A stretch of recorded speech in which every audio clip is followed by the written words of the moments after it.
You are watching the English news of Binh Phuoc Radio, television, and newspaper. I'm the one with the latest news for today. Binh Phuoc strives to speed up 2025 public investment disbursement. Valuable artifacts on the 50 years of Vietnam reunification on display. Vietnamese state president holds talks with top Lao leader.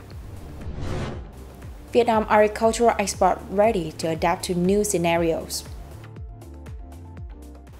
On April 24th, Vice Chairman of Binh Phuoc People's Committee Trần Văn My and leaders of relevant departments joined an online meeting with Task Force No. 3, chaired by Deputy Prime Minister Lê Thành Long, to review and accelerate public investment disbursement for 2025.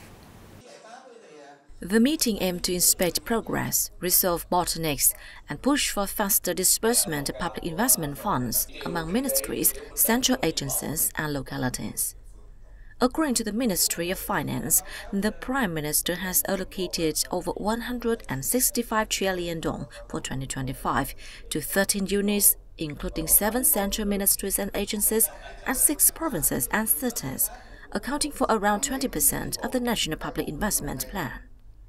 However, by March 31st, these units had only disbursed 4.69% of the assigned capital, falling short of the national average. For Binh Phuoc Province, over 17.2 trillion dong in capital is expected to be implemented in 2025, with nearly 14.9 trillion dong allocated under the Prime Minister Plan. As of March 31st, the province has disbursed just 4.89% of the planned capital. At the meeting, Vice Chairman Trần Văn My outlined several challenges affecting disbursement in the province and proposed specific measures to improve performance in the months ahead. He also reaffirmed Binh Phuoc's strong commitment to meeting the government's disbursement targets and contributing to overall economic growth. On April 24th, the Binh Phuoc Department of Health, in coordination with the Phước Long Town People's Committee, launched the 2025 Action Month for Food Safety at 6 January Square in Phước Long. This is a campaign themed ensuring food safety with a focus on collective kitchens, food services, and street food, aims to raise awareness and promote shared responsibility among government bodies, political and social organizations, and especially food production and business establishments. Speaking at the event, Director of the Provincial Department of Health, Đỗ Thị Nguyên, stressed that ensuring food safety is not solely the responsibility of authorities. It requires the active involvement of the entire community to protect public health and reduce cases of food poisoning and foodborne illnesses. The 2025 Action Month carries a clear message of community responsibility in daily meals. As consumption habits evolve and demand for diverse cuisine grows, choosing safe food is not only a right, but a shared obligation for all. The Ho Chi Minh City War Remnant Museum is currently hosting a special exhibition titled From the Paris Peace Accords to the 1975 Great Spring Victory to commemorate the 50th anniversary of the liberation of the South and national unification. Featuring 140 artifacts, images, and documents, the exhibition offers a deeply educational perspective on the heroic history of the Vietnamese people, from the implementation of the Paris Peace Accords in 1973 to the Great Spring Victory in 1975. The exhibition provides visitors with a vivid and accurate portrayal of the fierce struggle of the Vietnamese military and people on diplomatic and military fronts. From rapid decisions and strategic directives to life and death moments, it all showcases the nation's unwavering resolve to achieve independence, reunification, and belief in victory.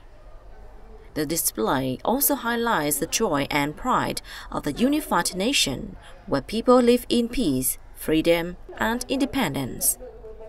The exhibition will run until the end of August.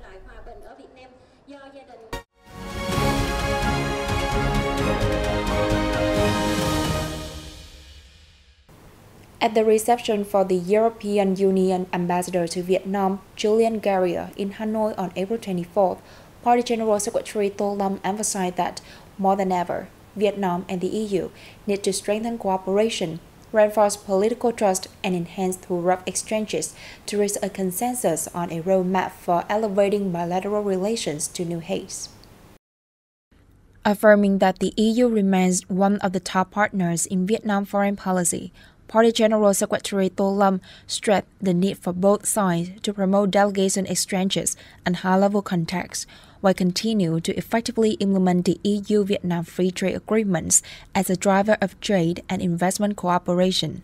For his part, Garrier stated that the EU wants to support Vietnam in achieving its ambition to become a developed country by 2045 and to reach net zero carbon emissions by 2050. He also highlighted the EU's strong interest in deepening cooperation with Vietnam across the sectors of infrastructure, transport, renewable energy, aviation, aerospace, telecommunications, and green transition. Vietnamese State President Lương Cường led a high-ranking Vietnamese delegation for a state visit to Laos from April 24 to 25th at the invitation of General Secretary of the Central Committee of the Lao People's Revolutionary Party and President of Laos, Thong Lo Sisulit.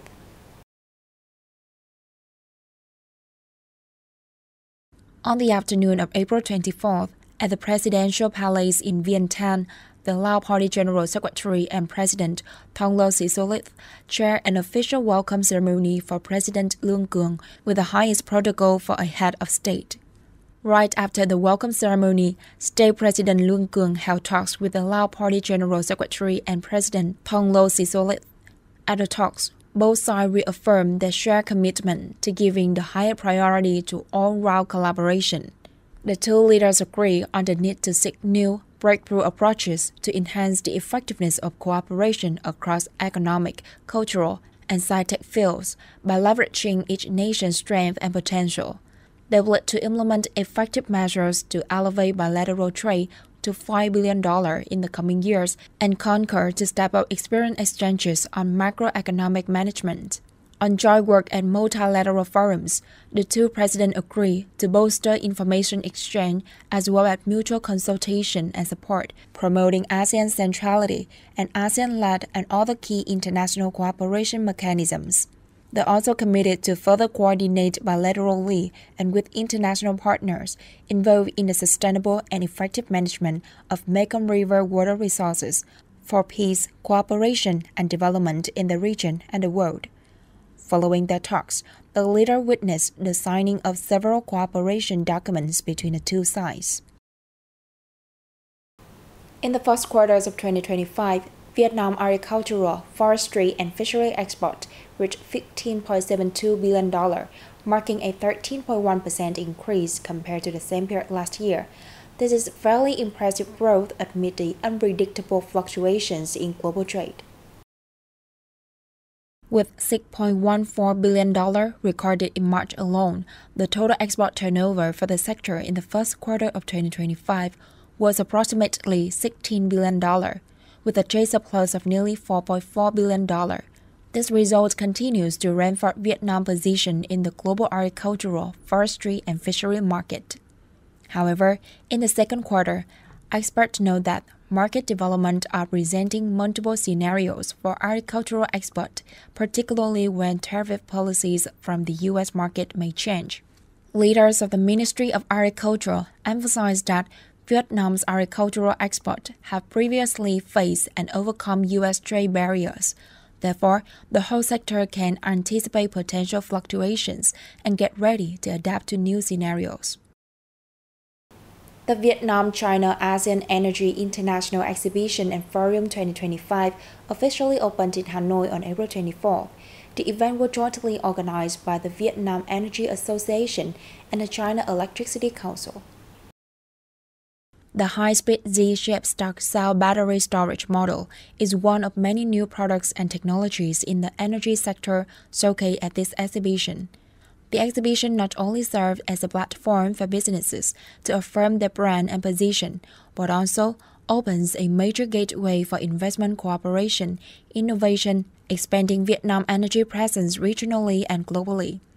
As part of the event, a Memorandum of Understanding signing ceremony was also held between the Vietnam Energy Association, the China Electricity Council, and corporations and enterprises from the ASEAN region, marking a new step forward in cross-border cooperation.